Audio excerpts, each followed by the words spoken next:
Welcome to another episode of Hospitalk, where we bring you the brightest minds and most inspiring leaders from the world of hospitality. Today, we are honored to have with us Mr. Vishal Kalia, a distinguished hospitality educator, administrator, and trainer with over 3 decades of experience. As the principal of the Chandigarh Institute of Hotel Management, Mr. Kalia has been instrumental in shaping the next generation of hospitality professionals. In today's conversation, we'll delve into his inspiring journey, his insights into hospitality education, and the strategies for thriving in this dynamic industry. Get ready to be inspired by Mr. Vishal Kalia's wisdom and experience as we uncover the essence of leadership, innovation, and service in hospitality.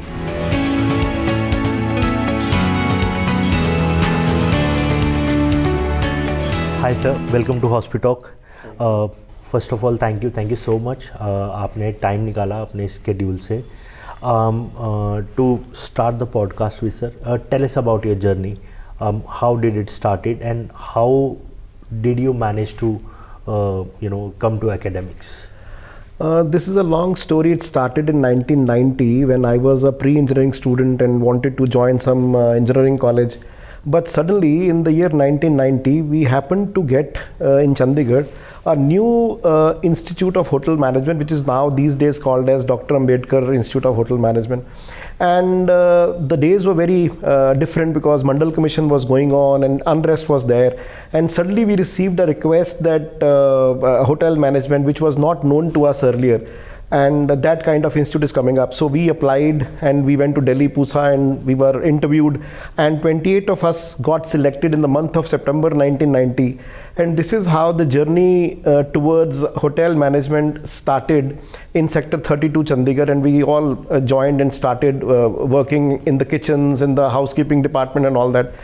And finally, I had a chance to visit Jaipur as an industrial trainee in the year 1991, and I joined Taj Jai Mahal Palace in Jaipur and worked there for 6 months, and that was a very transformative year for me because it actually taught us what exactly the hotel industry is. And finally in 1993 we graduated. It's approximately 31 years ago, and I joined Hyatt Regency Delhi as a F&B executive there in the beginning, and then worked as a butler, and then worked for the Regency Club, and finally went to the airport as an airport representative, and then came down again as lobby manager.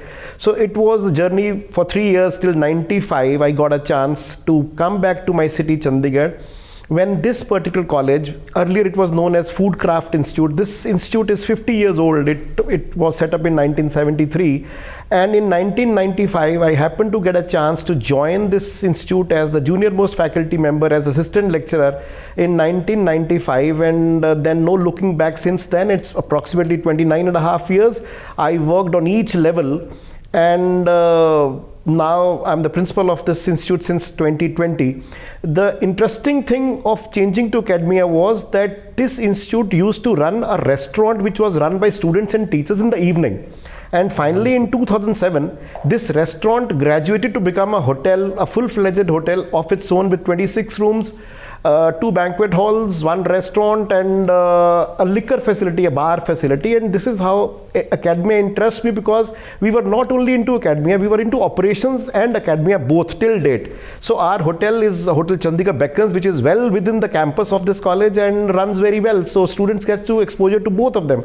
So that is how I changed to academia, although it was not a very quick decision. It took time, but then I really enjoyed teaching students and facilitating them and talking to them. So it's been 29 years in the industry, in this institution now. So sir, I mean, what was the inspiration? Ki, you were working actively into the industry, and then you choose to become, and then you move to academics. So what inspired you? I had 2 of my principals, ex-principals, who were my teachers, and during discussions with them, the kind of time frame that we used to have in hotels, and we always wanted to become general managers there. But then Chandigarh, the love for Chandigarh, coming back to your family, coming back to your grassroots levels, and working for an institute like this which has operations as well as academia, I think that was the key factor that brought me here. Sir आपके according है ना, what are the key qualities which you believe कि अच्छा ये तो essential होनी चाहिए for a hospitality professional? I think the first one I always rate is the patience and the kind of passion you have. You should be doing everything from the bottom of your heart to perform any activity in hospitality industry.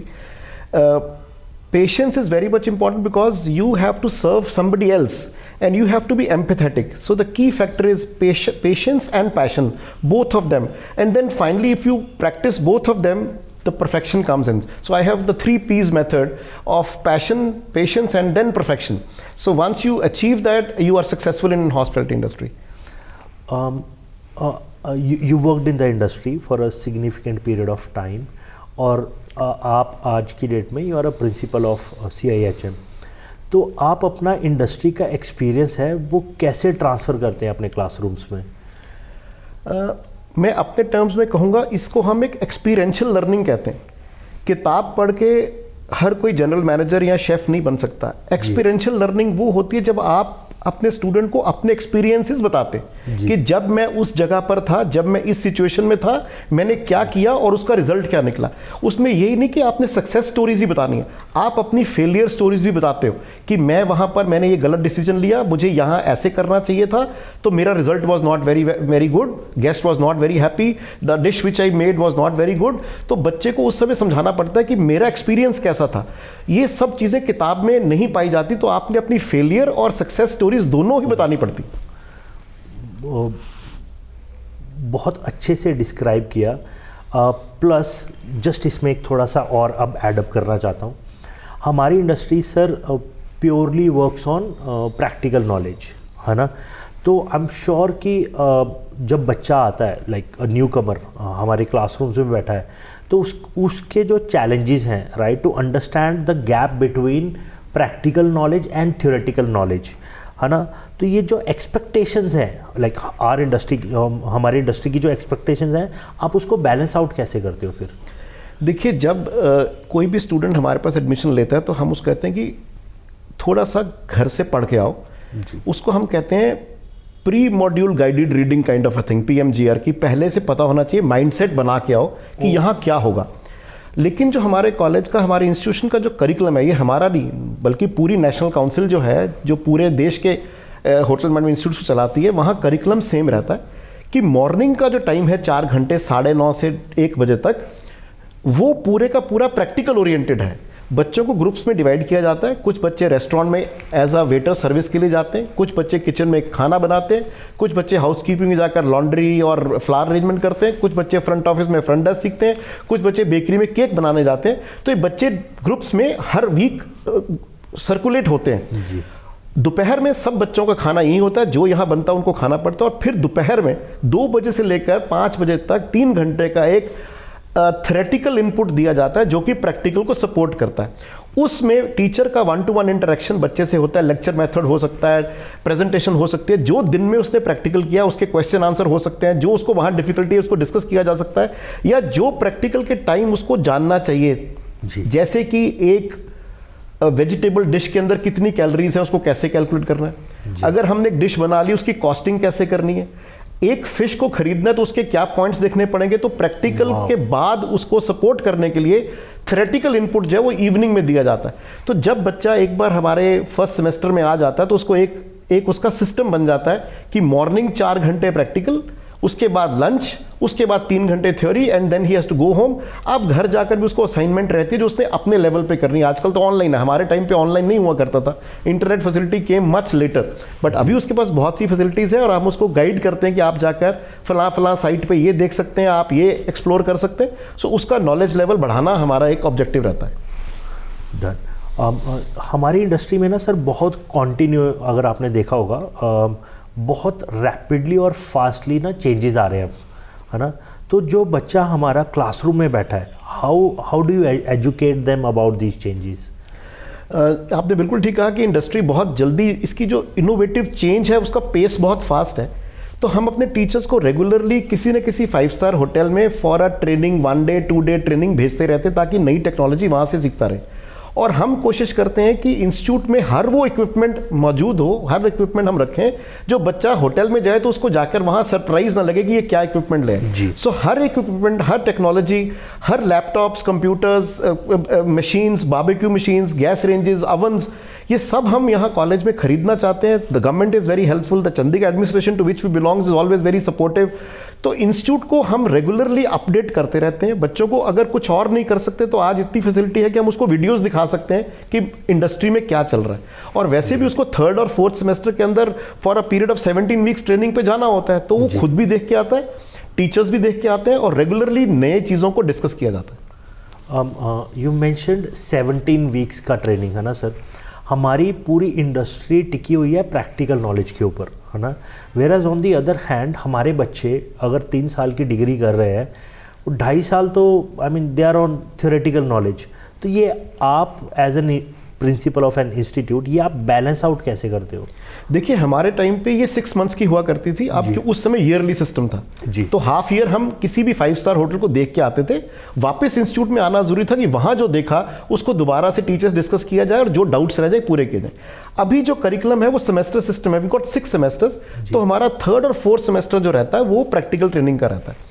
I agree कि वो थोड़ा कम time है, लेकिन जो हमारा institute है Chandigarh institute of hotel management, ये एक ऐसा ब्लेस्ड इंस्टीट्यूट है कि इसके कैंपस के अंदर एक 26 room property hotel Chandigarh Beacons के नाम से है।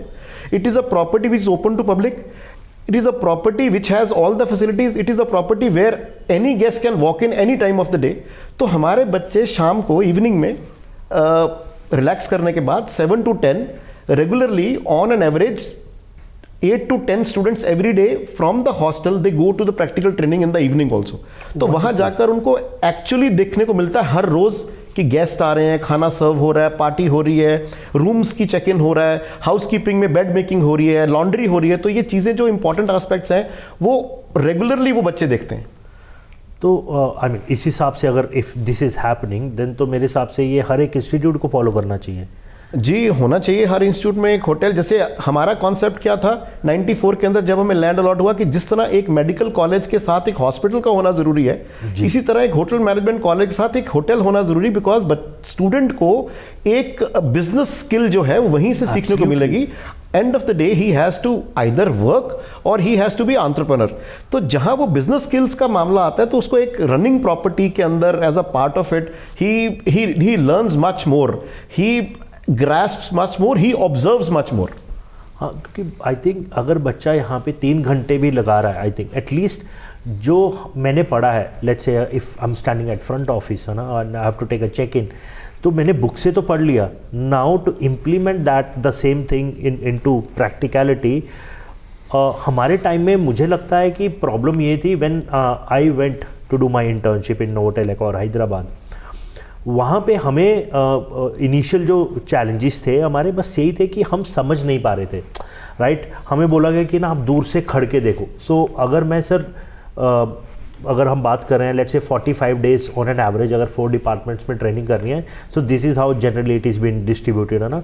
45 डेज और वो 6 महीने कंप्लीट हो जाते थे। तो जो इनिशियल 15 दिन है जो मेरे पास एज इट इज़ ऑलरेडी बहुत लिमिटेड टाइम है to learn the process, how does an hotel as in operations work। 15 दिन तो हम साइड पे खड़े होकर ये देख रहे हैं कि अच्छा चेक इन ऐसे होता है, अच्छा ये होता है। I mean it's not as easy at is कि अच्छा गेस्ट आया, चाबी पकड़ाई और चलो निकल लिए, right. Coming back to students again, आपके हिसाब से सबसे कॉमन मिस्टेक क्या कर रहे हैं हमारे बच्चे, I mean the new commerce? देखिए कॉमन मिस्टेक नहीं कर रहे, एक माइंडसेट का इशू है। बिकॉज बच्चा, अब जो हम बच्चे को, स्टूडेंट को देख रहे हैं, वो हार्ड वर्क नहीं करना चाहता, वो 12 घंटे खड़ा नहीं होना चाहता, वो शॉर्टकट्स में बिलीव करता है, वो डिटेल स्टडी नहीं करना चाहता। एक ही पेपर को 10 बार पढ़ेंगे तो उसका इंटरप्रिटेशन डिफरेंट होगा। जो आपने बात कही कि ट्रेनिंग के दौरान दूर खड़े होकर पढ़ने वाली बात थी, वो पुराना टाइम था। अभी जो मेथड्स है सारे कंप्यूटर बेस्ड सिस्टम्स है। फॉर एग्जांपल फ्रंट ऑफिस की बात करें तो कंप्यूटर बेस्ड चेक इन होता है जी। आप 2 दिन देखेंगे, 3 दिन देखेंगे, अगर आपका IQ, आपकी कॉमन सेंस काम करती है तो आप तीसरे दिन वो सिस्टम को फॉलो कर सकते हैं। और कंप्यूटर बेस पे आजकल एक ऑप्शन है कि अगर गलती हो भी जाए तो उसको रेक्टिफाई किया जा सकता है। तो अब सिखाने वाला घबराता नहीं है, पहले सिखाने वाला घबराता था कि इस स्टूडेंट से, इस ट्रेनी से गलती हो जाएगी। अभी वो घबराता नहीं है, गलती हो जाए तो रेक्टिफिकेशन के मेथड्स हैं। तो बच्चे को, स्टूडेंट को वो खुला हाथ देता है कि प्लीज डू इट। एंड अभी बच्चे ट्रेनिंग जो कर रहे हैं, हाँ kitchen is little different, bakery is little different, but as far as computer based technology is concern, वहाँ बच्चे को फुल सपोर्ट मिलता है, उसको फुल एक्सेस मिलता है ये सब करने का। लेकिन किचन और बेकरी में उसको पहले सीखना पड़ता है, उसको पहले देखना पड़ता है, उसकी स्किल एनहेंस होती है, तब उसको फाइनली शेफ बोलता है कि yes now you go for the final presentation और plate presentation of the dish. वो भी वो देख देख कर बच्चा, स्टूडेंट सीख जाता है। Sir, you being the principal of CIHM, है ना, do you or have you ever faced any challenges placing your students, और अगर है तो how do you cooperate with these challenges? देखिए चैलेंज तो नहीं है, because lucky place, Chandigarh is a very well connected place. Chandigarh has hotels, Chandigarh is very near to Shimla, Manali and Delhi. बहुत से होटल्स को ट्रेंड एंड स्किल्ड स्टूडेंट्स की डिमांड रहती है। हमारी प्लेसमेंट ऑलवेज 100% तक रहती है, लेकिन कुछ स्टूडेंट्स हमेशा पार्टिसिपेट नहीं करते हैं प्लेसमेंट में, उनको हायर एजुकेशन के लिए जाना है, किसी का फैमिली बिजनेस है, किसी को एंटरप्रेन्योरशिप करनी है। लेकिन जो स्टूडेंट प्लेसमेंट प्रोसेस में पार्टिसिपेट करता है, अभी भी पिछले 20 साल से जो मैं देख रहा हूँ, 100% जॉब्स हैं, बल्कि जॉब्स ज़्यादा हैं, स्टूडेंट्स कम हैं। जब हम होटलियर से बात करते हैं तो वो कहते हैं हमारे पास स्टाफ नहीं है। और हाँ, एक गैप ज़रूर है, वो स्टूडेंट्स जो फोर्सफुली इस फील्ड में आते हैं, जिनका बेंट ऑफ माइंड किसी की सर्विस करना नहीं है, जो एम्पैथी नहीं रखते, जो पैशन नहीं रखते, जो बहुत ईगोइस्टिक हैं, जिनको झुकना पसंद नहीं है, वो इस फील्ड के अंदर बिल्कुल भी सक्सेसफुल नहीं हो ही नहीं पाएंगे, ये पॉसिबल ही नहीं है। So basic attributes which a person in a hospitality industry should have is, it is basically the service attitude. You have to serve somebody, you have to have no ego, you have to be multi skilled. आपको उनके जूठे बर्तन भी उठाने पड़ेंगे, आपको उनको 2 बार पूछना ही पड़ेगा। और एक्सेल कौन करते हैं कि आपसे बिना कहे अगर मैंने आपकी रिक्वायरमेंट पूरी की, मुझे साइकोलॉजिकली अपने गेस्ट को अंडरस्टैंड करना है कि ये चाय गर्म दूध के साथ पिएगा या ठंडे दूध के साथ पिएगा, ये शुगर लेगा, मुझे उसकी नीड्स को ऑब्जर्व करना है और उसे रिमेंबर करना है, उसे याद रखना है, मेमोराइज करना है, ताकि मुझे नेक्स्ट टाइम ना पूछना पड़े। वो तो बहुत ऊपर चले जाते हैं। लेकिन अगर हॉस्पिटलिटी को कोई बहुत लाइटली लेता है कि किसी गेस्ट को, because guest is God for us, और गेस्ट को बहुत इंपॉर्टेंटली लेना है, तो वो सक्सेस होता है। तो ये जो बैलेंस है स्टूडेंट के अंदर, ये जो एट्रीब्यूट्स हैं, ये होने चाहिए। Sir, I mean I personally feel कि ना हम उस एरा से तो निकल गए कि जब व्हेन बोला जाता था कि अच्छा हॉस्पिटैलिटी मैनेजमेंट या होटल मैनेजमेंट कर रहा है जी बच्चा, तो सर्विस वाला जिदा पंजाबी च कह देंगे बहरा है जी, वेटर है ना, या फिर हाउस कीपिंग वाला, अच्छा हो तुसी रूम नाम साफ़ कर दो, है ना। This is the general, I think हम वहाँ से तो उठ के आ गए हैं। But at the same time do you think कि अब जो लॉन्ग ड्यू रिकॉग्निशन है हमारी इंडस्ट्री को, जो आई थिंक अभी भी कहीं ना कहीं हम रह रहे हैं, लाइक एक होता है ना, अच्छा जी मेरा मुंडा इंजीनियर है, हाँ जी IT डिपार्टमेंट है, डू यू थिंक कि it's a time now to recognise our industry? देखिए, सबसे पहला एस्पेक्ट इसमें आता है डिग्निटी ऑफ लेबर। इंडिया में ये दिक्कत है, आप बाहर चले जाएं तो लोग वहाँ पार्किंग की टिकट्स भी दे रहे हैं, लोग वहाँ स्टोर्स पे काम भी कर रहे हैं, वहाँ पर they don't have a problem, but in India they have a problem. When we started, we also in the initial days we felt because exposure ज़्यादा नहीं था, but जब आप इस काम में घुस जाते हैं, when you get success, और उस समय से पिछले 20 साल में जो ट्रांसफॉर्मेशन हुई है, हम अपने पेरेंट्स के साथ बाहर खाना खाने शायद 2 महीने में 1 बार जाते थे, अब हफ्ते में 4 बार जाते हैं लोग। सो इंडस्ट्री तो बहुत फ्लरिश कर रही है, हॉस्पिटलिटी इंडस्ट्री बहुत आगे जा रही है, हर किसी को रूम्स चाहिए, रूम्स बढ़ रहे हैं, लेकिन रूम्स में हाइजीनिक आपका बेडिंग चाहिए, हाइजीनिक ब्लैंकेट्स चाहिए, तो हाउसकीपिंग हैज़ टू वर्क। अगर आपको अच्छा खाना चाहिए तो good servers have to be there inside of the kitchen. तो अगर आप अप्रिशिएट तभी करेंगे जब आपका वर्कर अच्छा होगा। तो इंडस्ट्री तो फ्लरिश कर ही रही है। तो डिग्निटी ऑफ लेबर हमें समझना चाहिए और everything is good. I think आने वाले दिनों में this industry has been growing, it will grow further. Sir, what strategies have helped you, strengthening CIHM's industry और institute के interface में? देखिए, इंस्टीट्यूट जो होते हैं उनकी जो मेन मार्केट होती है वो स्टूडेंट्स होते हैं. स्टूडेंट्स नहीं होंगे तो हम कुछ नहीं कर पाएंगे. पहला प्रायोरिटी हमारी स्टूडेंट्स हैं जी. दूसरी प्रायोरिटी हमारे टीचर्स हैं जो कि रिसोर्स पर्सन है, जिसने पढ़ाना है, जो कि रिसोर्स जहां से आएगा. और तीसरी priority technology, infrastructure and building होता है. इन 3 पहियों पर ये इंस्टीट्यूट चलते हैं.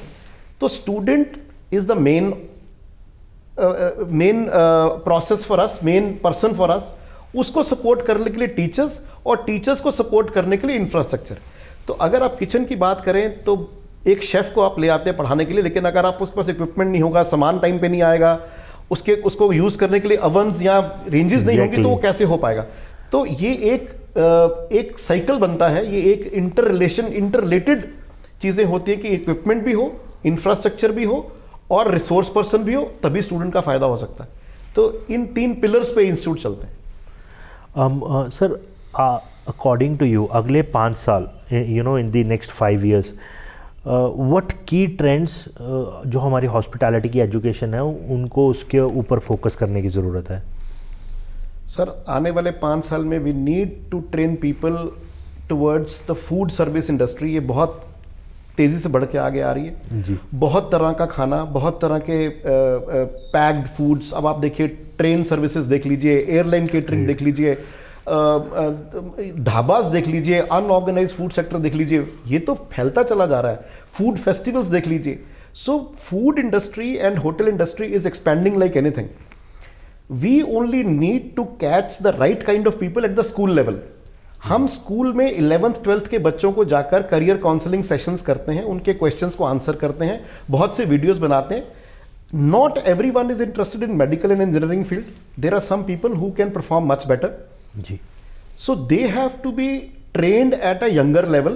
They have to be trained at the school level. Their minds have to be trained so that when they come to this industry, they learn passionately and then execute what they have learned in the industry. So this will grow. So next 5 years are very crucial, and we want to catch them young and give good professionals to the industry. Sir, can you highlight any memorable training or workshops that left a lasting impact on you? See, there's not one, there are many of them. No, I'm sure there must I be. can list them.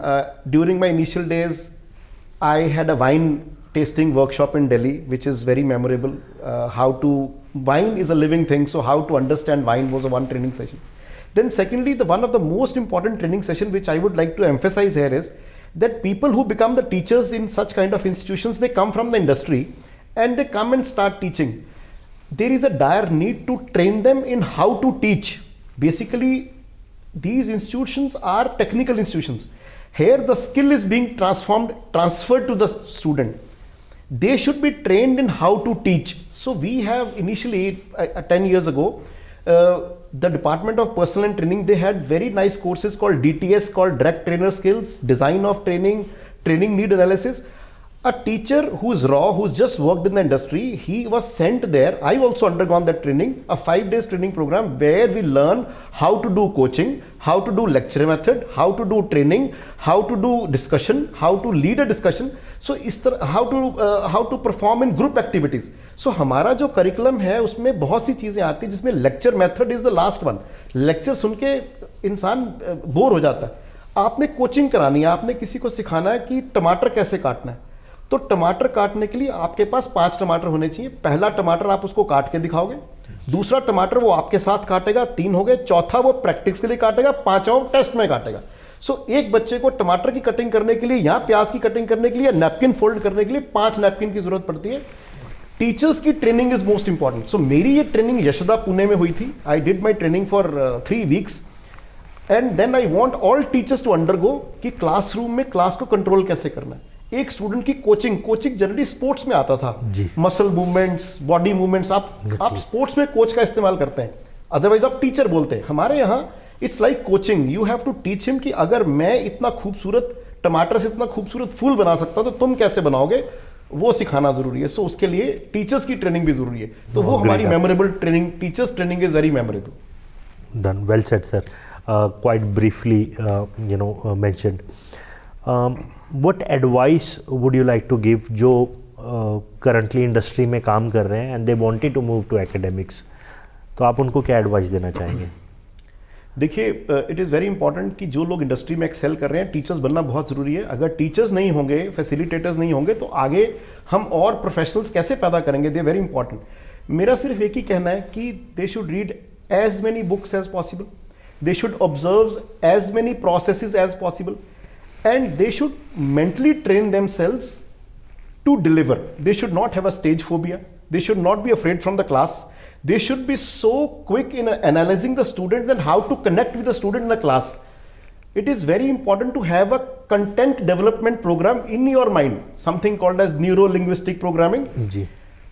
The more you read, the more you will be able to speak in the class. The relevant speaking in the class, the relevant matter spoken in the class will be catching. So student will not get bored. He'll catch your... So teacher has to read a lot of things, he has to see a lot of things, he had to listen to a lot of people. Effective listening has to be there. Only then he'll be able to deliver in the class. Sir, in your opinion, how can hospitality schools better prepare students for real world challenges? Usually, like if as far as I remember, the day we entered the hotel, है ना, तो हमें एकदम से बोला गया अब आया उन पहाड़ के नीचे, अब तुम्हें दिखाते हैं असली दुनिया की कहानी, अभी तक तो तुम किताबों की दुनिया में थे। So how do you prepare students? देखिए, पहले दिन से स्टूडेंट को बताना पड़ेगा कि ये गुरु शिष्य परंपरा जो है, जो पुरानी चली है, इस फील्ड में, हॉस्पिटैलिटी फील्ड में बहुत ज़्यादा एग्जिस्ट करती है। जी। अगर मैं किसी होटल के किचन में गया हूं और मुझे उस शेफ से कुछ सीखना है, तो गुरु शिष्य की परंपरा जो है वो निभानी पड़ेगी, वो गुरु उसको धारण करना पड़ेगा। Absolutely agreed.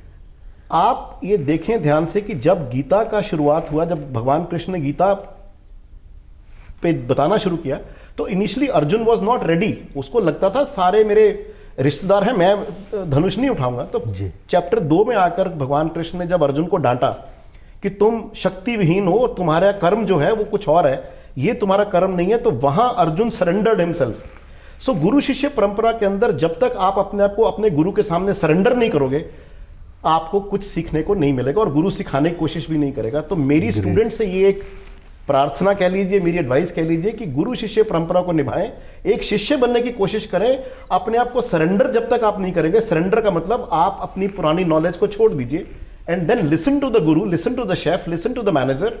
He has lots of experiences to tell you, and then you can go ahead. Sir, what role does innovation play in keeping hospitality education relevant?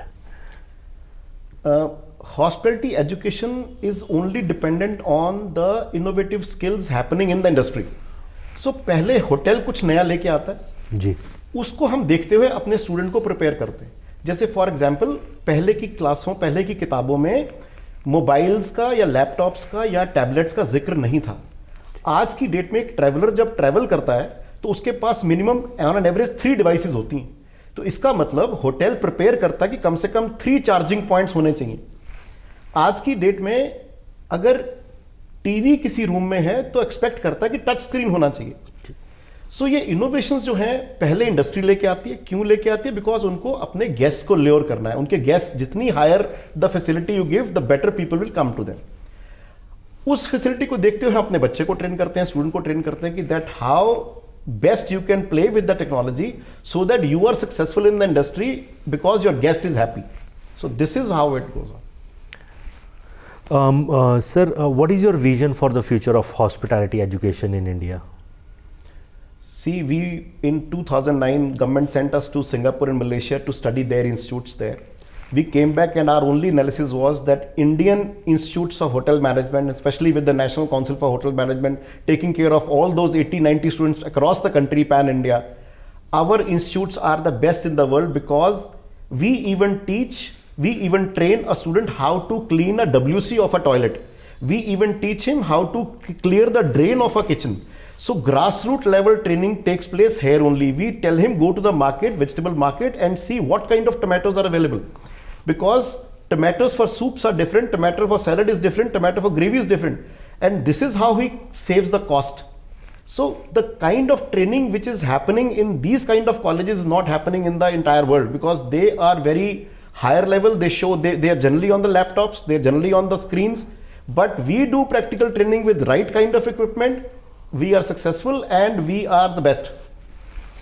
Sir आपने इस इंस्टीट्यूट में ऑलमोस्ट मोर देन 25+ ईयर्स आपको हो गए successfully completion में.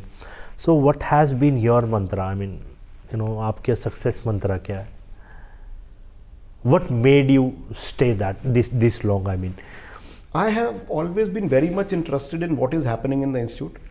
I consider it as my karma, as my karma and first priority. You give your best of your time to the institute. You observe things. You put in hard work. Don't look at the watch. And success is always there. And be very, very humble and polite to the people you work for. Try to be always helpful to a student as well as to a staff member. Institutions work in a team. A single member cannot work. Absolutely The agreed. team has to be good, the team has to be developed, and mutual respect has to be given. So these all factors, they combine together to make an institute a successful one. आपकी you mentioned है ना कि team के बिना है नहीं, possible है ही नहीं. So how do you make sure that your teams stays motivated, happy? There are certain methods, there are certain management mantras. Somewhere you have to adopt participative management. Somewhere you have to adopt a development kind of a management where people develop themselves. The team always should feel involved. The team always should feel respected.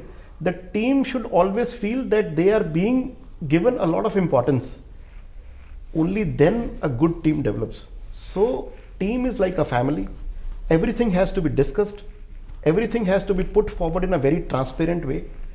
Effective listening is very important. All their suggestions and ideas have to be listened to very carefully. Maybe they have some better ideas than you. So this is how this mechanism works in, and I follow this. Done. So moving towards the rapid fire round. So I'll ask you a question. आप 2 या 3 word से ज़्यादा नहीं बोल सकते. Right? Done. All right. One hospitality skill everyone must master. Passion. One mentor who shaped your career. There are many, my teachers, my principals, my teachers who are still in touch. The best book you have read on hospitality. See, hospitality has various aspects, but I still remember reading Philip Kotler for sales, and one book by Jiggs Kalra and K. Prasad for kitchen, and then we have a couple of more books, but then you find a book called the novel called Hotel, which Yes. is very much important. So you read that book, you read that novel, and you are through with the hotel management. So biggest myth about our hospitality industry. I would say again, people have to understand the dignity of labor. It is a very, very classy job. It is very enjoyable. So people should not take it that it's a low job. It's a myth. It's a very classy job. A student success story that makes you proud. Oh, there are so many of them settled sure. abroad. One of them I'll name here is Vikas Chawla. He's been our student 96 batch, and now he's one of the top millet chef, and he's a restaurant owner, and he's from our college. He's on my. I'm just wanted to let you know he's on my podcast list. All right. So I'm going to do a Yes, podcast with him very yes, soon. yes. One word to describe the future of hospitality. Growing at a very fast pace. One place every hospitality professional should visit.